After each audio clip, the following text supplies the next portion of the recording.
Halo sahabat semuanya, selamat datang kembali di Satu Tingkat, tempat kita membedah dunia dari sudut pandang yang nggak biasa. Kali ini, kita bakal menyelami sebuah babak baru yang benar-benar bikin heboh. Bagaimana Kanada melancarkan serangan balik terhadap raksasa mobil listrik, Tesla, yang selama ini mendominasi pasar otomotif Amerika. Dalam video ini, kita akan mengupas secara mendalam langkah-langkah proteksionis Kanada yang mengguncang industri otomotif Amerika, menantang status quo, dan membuka peluang baru yang tak terduga. Jadi siap-siap untuk perjalanan seru yang penuh dengan fakta mengejutkan, analisis tajam, dan tentunya pertanyaan-pertanyaan yang bakal bikin kalian mikir. Semua bermula dari keputusan perdagangan yang kontroversial dan kebijakan tarif agresif yang dulu diterapkan oleh pemerintah Amerika. Langkah tersebut, meskipun awalnya dimaksudkan untuk melindungi industri dalam negeri, justru membawa efek samping yang mengguncang rantai pasokan otomotif lintas batas. Biaya material naik, produksi terganggu, dan tekanan semakin menekan para produsen mobil. Disinilah Kanada, yang selama ini menikmati hubungan erat dengan Amerika melalui perjanjian seperti NAFTA dan USMCA, merasa terpojok. Mereka pun memutuskan untuk membalas dengan langkah berani. Meluncurkan insentif besar bagi kendaraan listrik buatan dalam negeri, sekaligus menerapkan tarif tinggi bagi mobil impor, termasuk Tesla. Bayangkan, dalam satu paket kebijakan, pemerintah Kanada menawarkan potongan harga fantastis hingga $110.000 bagi konsumen yang memilih mobil listrik lokal.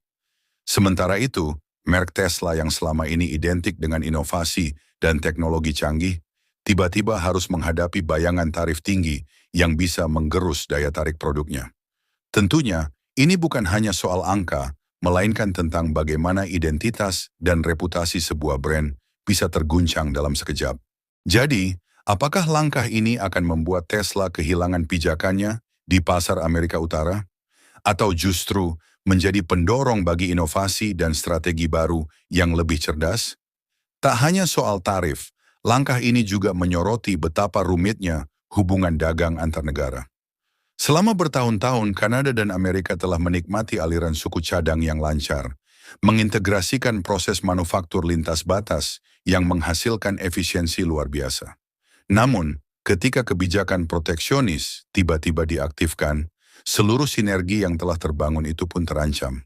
Hal ini memaksa para produsen, termasuk Tesla, untuk mempertimbangkan ulang strategi mereka. Apakah mereka akan bertahan dengan model yang ada, atau mencari celah dengan mendirikan fasilitas produksi lokal di Kanada guna mengurangi dampak tarif?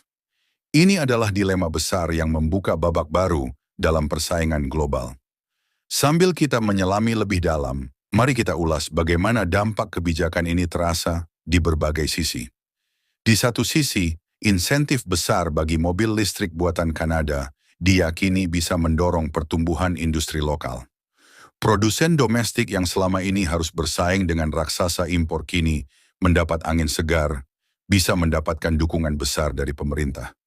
Mereka punya peluang untuk meningkatkan investasi pada riset dan pengembangan, memperkuat jaringan pemasok, serta menciptakan lapangan kerja baru.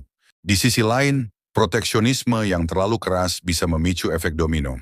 Harga naik, pilihan model menurun, dan konsumen harus menanggung beban yang cukup berat. Jadi siapa sebenarnya yang akan menang dalam permainan ini? Pihak yang diuntungkan mungkin saja produsen lokal, tetapi konsumen tetap harus waspada terhadap kenaikan harga yang bisa menggigit kantong. Lebih jauh, jika kita lihat dari kacamata global, strategi proteksionis ini bukanlah hal yang baru. Negara-negara lain juga pernah menerapkan kebijakan serupa dengan harapan bisa melindungi industri dalam negeri. Misalnya, beberapa negara di Eropa pernah menerapkan tarif tinggi untuk barang impor, namun sejarah mengajarkan bahwa proteksionisme berlebihan seringkali justru menekan inovasi dan daya saing. Kondisi ini memunculkan perdebatan panas. Apakah proteksionisme benar-benar solusi jangka panjang atau hanya sebuah langkah sementara yang justru menghambat pertumbuhan ekonomi? Pertanyaan inilah yang membuat dinamika antara Kanada dan Tesla semakin menarik untuk diikuti. Di balik semua kebijakan dan strategi, peran Tesla sebagai pionir kendaraan listrik tak bisa dipandang sebelah mata. Dengan reputasinya sebagai simbol inovasi, Tesla telah mengubah paradigma industri otomotif selama 1 dekade terakhir. Namun keunggulan ini juga membawa risiko. Ketergantungan pada rantai pasokan global membuat Tesla sangat rentan terhadap fluktuasi tarif dan kebijakan proteksionis. Model penjualan langsung ke konsumen yang selama ini menjadi kekuatan utama, mereka kini terancam. Karena tarif tinggi dapat mengubah struktur harga dan merusak margin keuntungan. Di tengah segala tantangan ini, bagaimana Tesla akan beradaptasi? Apakah mereka akan mencari solusi dengan mendirikan pabrik lokal atau mengubah strategi pemasaran mereka secara drastis? Mari kita bayangkan skenario menarik. Tesla memutuskan untuk membangun fasilitas produksi di Kanada. Langkah ini, meskipun memerlukan investasi besar, bisa menjadi game changer. Dengan produksi lokal, Tesla tidak hanya akan mendapatkan potongan harga yang sama seperti mobil listrik buatan dalam negeri, tetapi juga bisa lebih dekat dengan konsumen dan mengurangi risiko gangguan logistik.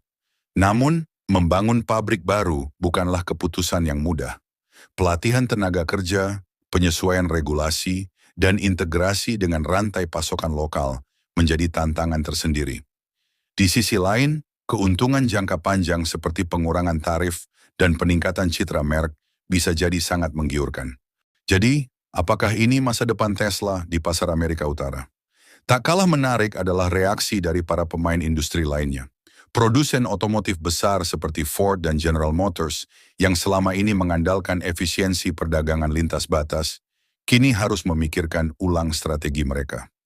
Kebijakan proteksionis yang diterapkan Kanada bisa memaksa mereka untuk mengalihkan fokus pada produksi dalam negeri atau mencari cara lain untuk mempertahankan keunggulan kompetitif. Perubahan seperti ini tidak hanya berdampak pada struktur biaya, tetapi juga bisa mengubah dinamika persaingan di pasar global.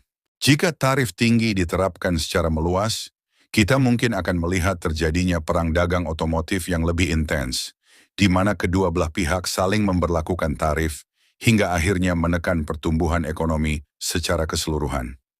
Di tengah semua perdebatan ini, tidak bisa dipungkiri bahwa konsumen adalah pihak yang paling merasakan dampaknya. Bayangkan saja, jika harga mobil Tesla melonjak drastis karena tarif tinggi, konsumen mungkin akan merasa terpojok. Pilihan yang selama ini berlimpah tiba-tiba menjadi terbatas, dan akhirnya mereka harus memilih antara kualitas atau harga yang terjangkau. Di sisi lain, insentif besar bagi mobil listrik buatan Kanada bisa menarik minat konsumen untuk mendukung produk lokal, meskipun pilihan model yang tersedia mungkin tidak sebanyak mobil impor. Diskusi tentang siapa yang akan benar-benar menang dalam skenario ini terus berlanjut, dan setiap opini memiliki argumen yang kuat. Selain itu, muncul pula spekulasi mengenai dampak jangka panjang dari kebijakan ini terhadap ekosistem otomotif global. Para analis berpendapat bahwa jika proteksionisme diterapkan secara berlebihan, kita bisa melihat berkurangnya inovasi dan persaingan sehat di pasar global. Hal ini tentu akan berdampak pada kecepatan pengembangan teknologi, terutama di bidang kendaraan listrik yang saat ini tengah berada di puncak perhatian dunia.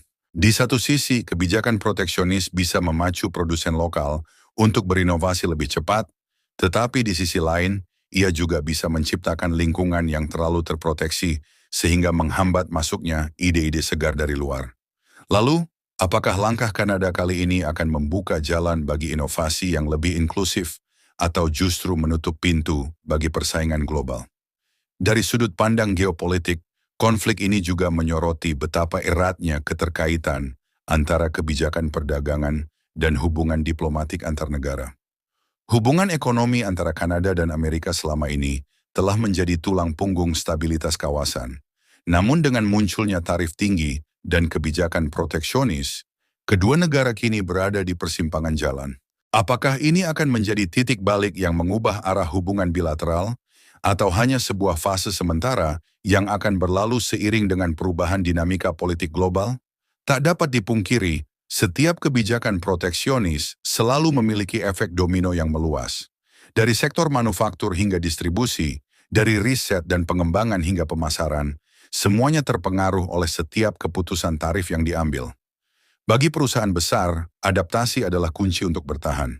Bagi perusahaan kecil, ini bisa jadi tantangan yang sangat berat. bahkan mengancam kelangsungan bisnis mereka. Disinilah letak pertanyaan besar. Apakah perlindungan industri melalui tarif tinggi benar-benar dapat menciptakan ekosistem yang sehat atau justru memunculkan ketidakstabilan yang lebih besar? Melalui semua diskusi dan analisis ini, satu hal yang pasti. Dunia otomotif sedang berada di tengah masa transisi besar. Inovasi, persaingan, dan dinamika pasar yang kompleks berpadu dalam sebuah pertarungan epik yang tidak hanya menentukan nasib perusahaan-perusahaan besar, tetapi juga masa depan teknologi kendaraan listrik di seluruh dunia. Konflik antara Kanada dan Tesla adalah contoh nyata bagaimana kebijakan ekonomi dapat mengubah lanskap industri secara drastis dan menantang kita semua untuk berpikir ulang tentang apa yang sebenarnya penting dalam sebuah persaingan global. Sekarang saatnya kita menutup episode hari ini dengan sebuah pertanyaan kritis.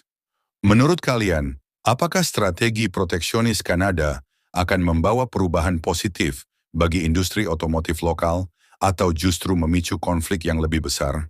Silakan berikan pendapat kalian di kolom komentar. Jangan lupa like jika kalian menikmati video ini dan subscribe untuk mendapatkan info menarik seputar ekonomi, geopolitik, dan topik-topik seru lainnya yang bisa bikin otak kalian berpikir. Sampai jumpa di video berikutnya. Salam satu tingkat.